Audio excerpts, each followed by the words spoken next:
Rungokno ya. Misalnya hukum begini. Tak warai. Engkok ketara ke pinter ta ora? Mergo aku cek berharap ke pinter. Ana wong iku njimak bojone ning wulan Ramadan. Rino. Napa? Rino. Hukume piye? Njimak bojo ning Ramadan hukume batal ora? Batal wis. Pinter senodok pinter separo lah. Kemudian jimak bojo ning wulan Ramadan itu hukumannya berat. Itu kafaronya selain qada harus merdekakan budak atau puasa 2 bulan berturut-turut. Kalau ndak memberi makan orang 60 orang miskin, satu miskin untuk orang satu mud. Pokoknya berat hukumannya. Disebut tidak kubro. Rungokno. Lalu menurut Imam Syafi'i, pelanggaran dengan sanksi seberat itu adalah hanya untuk jima. Sehingga kalau kamu batal lewat makan, ya tidak kena hukuman seberat itu. Karena makan tidak jima, jima aja tidak makan. Cara cangkem elek wis suwe bah nek jima ra makan, makan ra jima. Cara cangkem elek. Mergo jima dianggap terlalu seru, meskipun halal dianggap seru. Cek kurang ajar poso-poso batal demi jima bojone.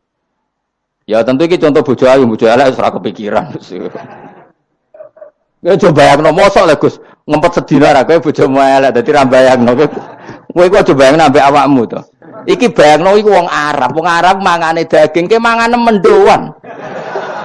Mendoan tempe apa meneh? Apa sing tahu apa badem iku?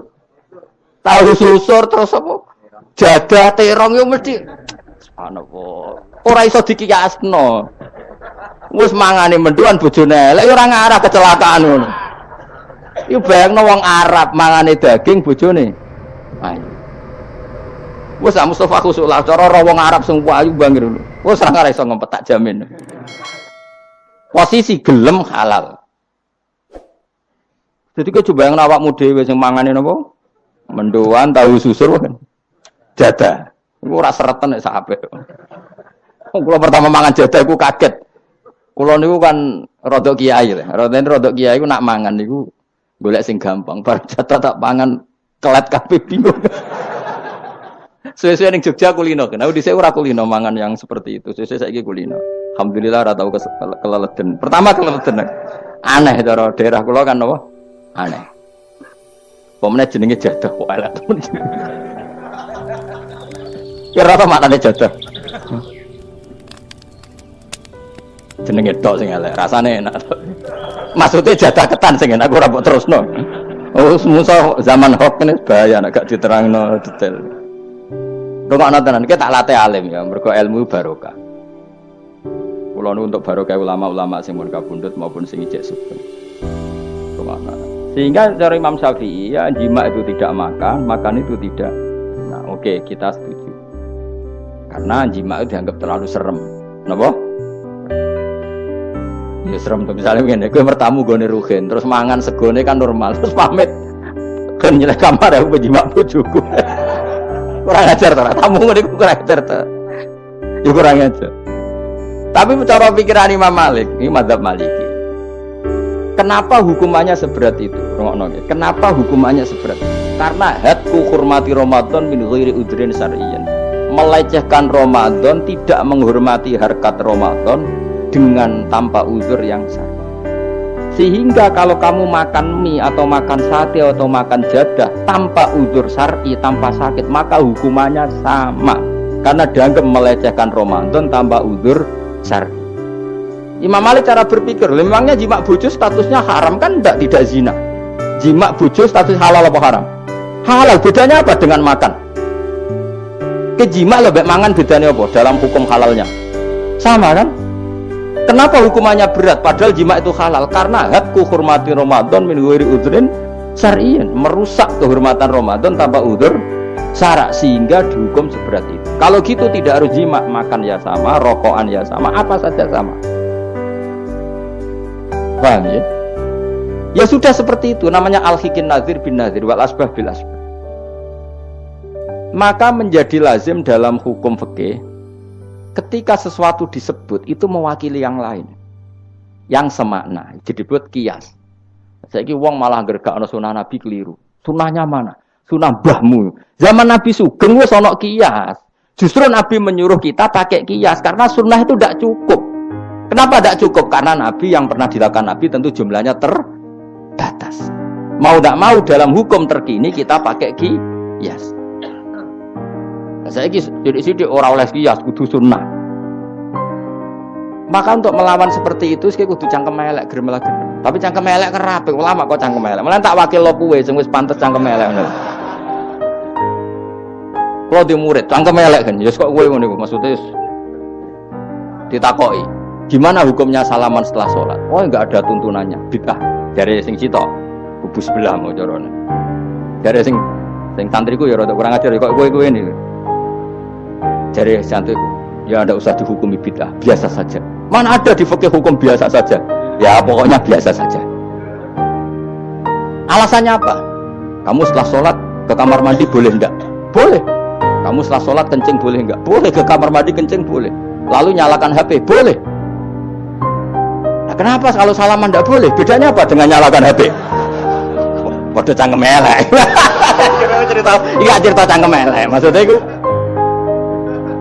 akhirnya satu-satu yo satu-satu. Lah kula sebagai kecelok wong alim do takok aku dua-duanya takok. Cara jenengan sepundi? Padha nganggure ngene. Lah kok saged Gus ning dinggon argumentasi hukum kok ketemu pangeran debat ben pangeran sing mutusno. Karena ngene ku padha lucune. Padha lucune lho padha nganggure debat ngono lah opo. Nek kowe wong parek pangeran, bar salat ben nguyo ya nguyo, timbang nguyo ning masjid. Sing kepengin salaman nggih monggo salaman. Ora mbek wong ayu mbek Rugen Mustofa ndak ape sahabat nang padha. Ya monggo. Sing ape jagungan nggih monggo, wis biasa wae. Sementing nak bersolat bersalam wis aja salat meneh, engko salat bak dia. Jadi dulu Nabi malah nak bersolat mesti omong-omongan. Mergo kesunatane memisah salat fardu dan salat sunat. Maka lakukan sesuatu, di antaranya merubah tempat duduk atau ngendikan. Jadi dulu itu enggak terikat. Ayo, ngono iku jenenge kias. Kalau kamu bersolat, boleh enggak kamu setelah salat nyalakan HP? Ya boleh. Boleh enggak setelah salat nge-SMS orang? Ya boleh. Kok enggak dihukumi bid'ah? Kenapa salaman tok yang tersangka?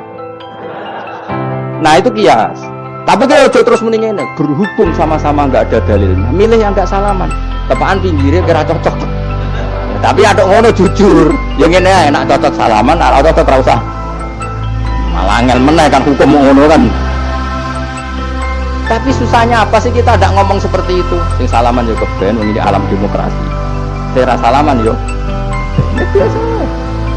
Wong bar salat itu perintah pangeran eling. Ya sudah. Ana sing eling pangeran lewat salaman, ketemu wong mukmin.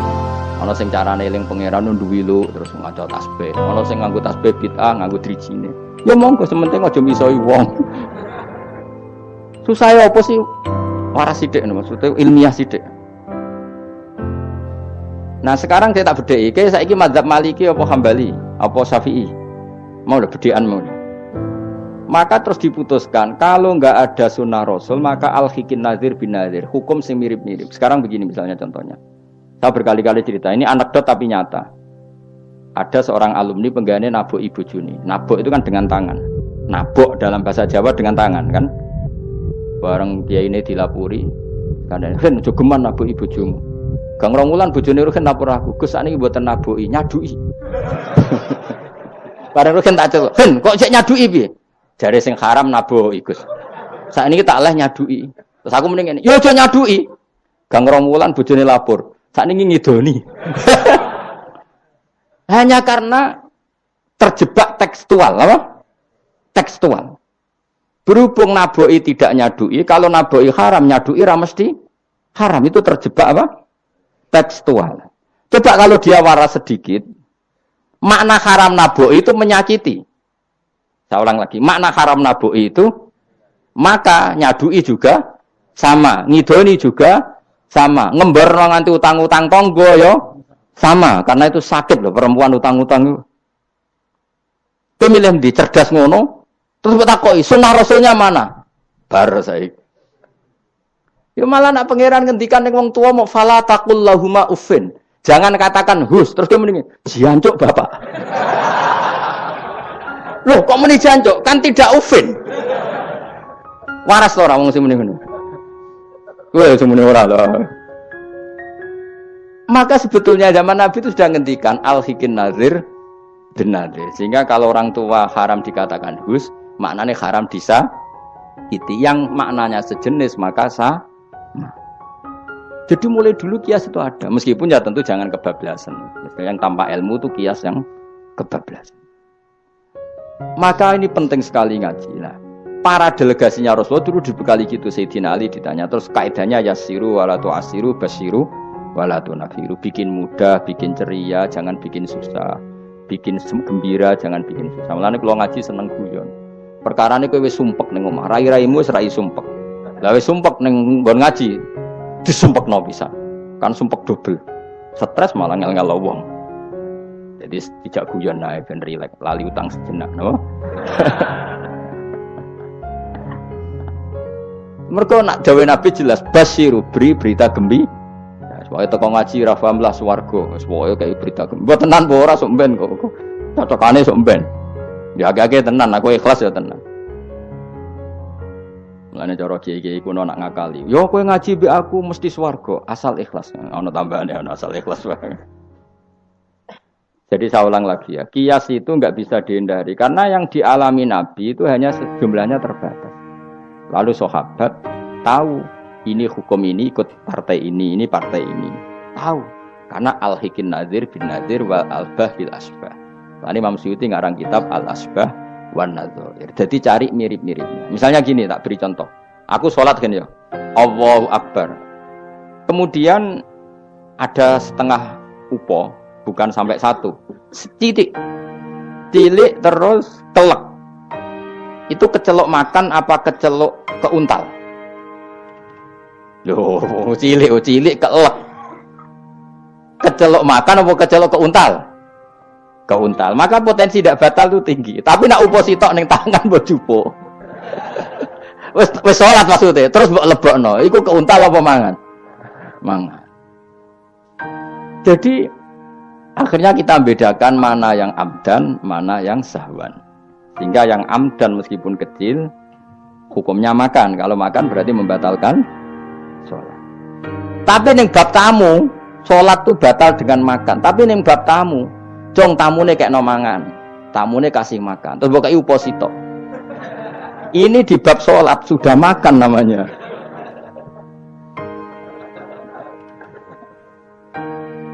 Paham ya? Neng bab sholat, sing darani mangan batal lu sak upo apa kudu sak piring? Sak upo. Nah neng bab nyugoi tamu, sak piring apa sak upo? Sak piring. Sama-sama istilahnya makan, tapi orang akan tahu konteksnya.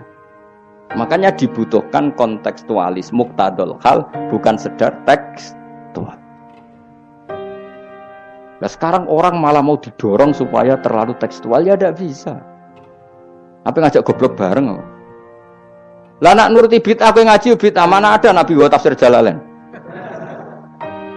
Wong Jalalain ora ngono. HP Nabi ora tau nganggo HP. Pemene WA nang tambah ora tau. Partai, zaman Nabi apa ono partai ngene iki.